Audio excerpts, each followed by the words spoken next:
Hi friends, welcome to our channel Kuttys and Granny's Kitchen. இன்றைக்கி நம்ம முட்டை குருமா எப்படி செய்யலான்னு தான் பார்க்க போகிறோம். அதுக்கு முன்னாடி எங்கள் சேனலை இன்னும் சப்ஸ்கிரைப் பண்ணலைன்னா சப்ஸ்கிரைப் பண்ணிக்கோங்க. கூடவே பெல் பட்டனை கிளிக் பண்ணிக்கோங்க. நம்ம இன்றைக்கி முட்டை குருமா செய்கிறதுக்கு நான் ஒரு 6 முட்டை எடுத்திருக்கேன். அதுக்கு லைட்டாக உப்பு மட்டும் போட்டு நம்ம இதை வேக வச்சு எடுத்துக்கலாம். இப்போ முட்டை நல்லா வெந்துருச்சு. ஒரு வாணலியில் நம்ம கொஞ்சம் எண்ணெய் ஊற்றிக்கலாம். 2 துளி பட்டை, ஒரு 4 கிராம்பு, 1 ஸ்பூன் சோம்பு, 1/2 ஸ்பூன் மிளகு, 1/2 ஸ்பூன் ஜீரகம், 4 வரமிளகா எல்லாத்தையும் போட்டு நம்ம நல்லா இப்போ வணக்கிக்கலாம். ஒரு 150 சின்ன வெங்காயம் ஒளிச்சு வச்சுருக்கேன். இதையும் சேர்த்து நம்ம வணக்கிக்கலாம். நல்லா வணங்கட்டும். வணங்கினோடனே 2 பெரிய தக்காளி எடுத்திருக்கேன். இதையும் நம்ம போட்டு சேர்த்துக்கலாம்.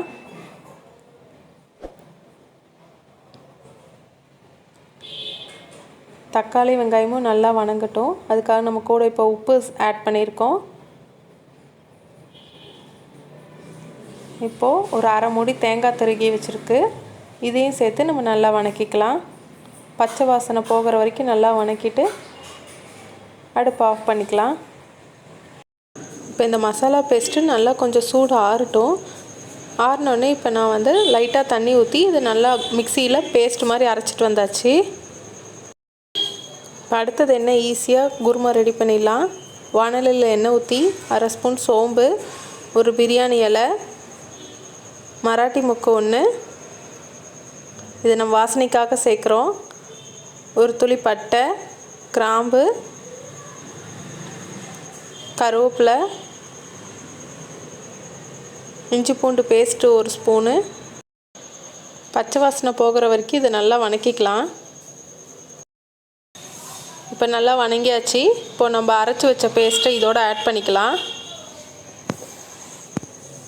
ஆட் பண்ணி ஒரு 2 நிமிஷம் வணக்கினா போதும். ஏன்னா அப்போவே நம்ம நல்லா வணக்கி தான் அரைச்சிருக்கோம்.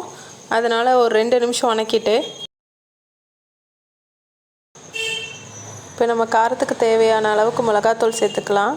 நான் 1/2 ஸ்பூன் தனி மிளகாத்தூள் சேர்த்திருக்கேன். 1 ஸ்பூன் மல்லித்தூள், 1/2 ஸ்பூன் கரம் மசாலா, 1/2 ஸ்பூன் மஞ்சத்தூள் எல்லாத்தையும் சேர்த்து நம்ம நல்லா வணக்கிக்கலாம். நல்லா வணங்கினதுக்கப்புறம் இதோட நம்ம 2 டம்ளர் தண்ணி ஆட் பண்ணிக்கலாம். அதிகமாக தண்ணி ஆட் பண்ணிட்டோம்னா கிரேவி மாதிரி வராது. உப்பு நம்ம மசாலாலையும் போட்டிருக்கோம், முட்டைகளையும் போட்டிருக்கோம். அதுக்கு தகுந்த மாதிரி ஆட் பண்ணிக்கோங்க. இப்போ நல்லா கொதி வந்ததுக்கப்புறம் நான் 2 முட்டையை உடச்சி ஊற்றுறேன். என்னடா முட்டையை வேக வச்சுட்டு இப்போ உடச்சி வேறு எதுக்கு ஊற்றுறாங்கன்னு பார்க்குறீங்களா? உடச்சி ஊற்றுனா இன்னும் கொஞ்சம் குருமா டேஸ்ட் வரும். அதுக்காக தான் 2 முட்டை மட்டும் உடச்சி அப்படியே டைரெக்டாக குழம்புலேயே ஊற்றுறேன்.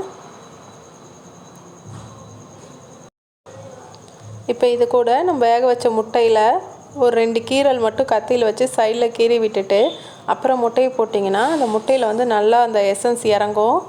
அதனால் கீறி வச்ச முட்டை இப்போ 6 முட்டை நம்ம வேக வச்சோம்ல, அதையும் நம்ம குழம்போடு ஆட் பண்ணியாச்சு. அவ்வளோதான், ஃபைனல் ஸ்டேஜ்க்கு வந்தாச்சு. ஒரு 5 நிமிஷம் இதை மூடி வச்சு எடுத்தோன்னா நமக்கு சுவையான முட்டை குருமா ரெடி.